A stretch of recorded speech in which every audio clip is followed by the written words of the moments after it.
नमस्ते विद्यार्थी मित्रांनो, आजच्या व्हिडिओमध्ये आपण बघणार आहे की ग्रेव्हियन्स सबमिट कसा करायचा.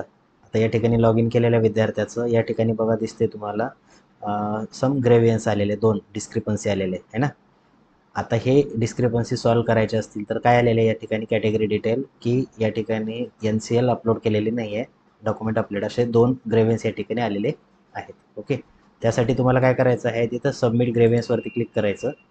सबमिट ग्रेव्हियन्सवरती क्लिक केल्यानंतर इथे तुम्हाला भरपूर सारे ग्रेव्हियन्स दिसतील, ज्याच्यामध्ये तुम्हाला चेंजेस करायचे आहेत ते. ठीक आहे, यामध्ये काय करणार तुम्ही, रिझर्व कॅटेगरीशी रिलेटेड या ठिकाणी ग्रेव्हियन्स ऑफ रिझर्व कॅटेगरी हा सिलेक्ट करूया आपण. ठीक आहे, आणि या ठिकाणी लिहायचं आहे please unlock my form to upload my NCL. ठीक आहे, या ठिकाणी फाईल जी आहे ती फाईल सिलेक्ट करायची आहे.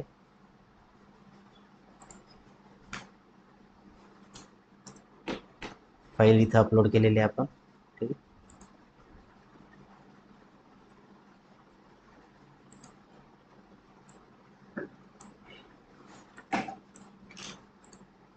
हे अपलोड सॉरी या ठिकाणी परत अपलोड करू.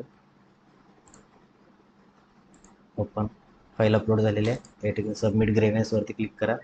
तुमचा success your ग्रेव्हियन्स submit successfully.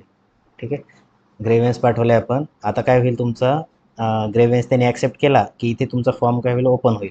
Open झाल्यानंतर तुमच्या फॉर्ममध्ये जे काही चेंजेस वगैरे करायचे आहेत ते चेंजेस तुम्ही करू शकता, है ना. हे झालं ग्रेव्हियन्स सबमिट केल्यानंतर.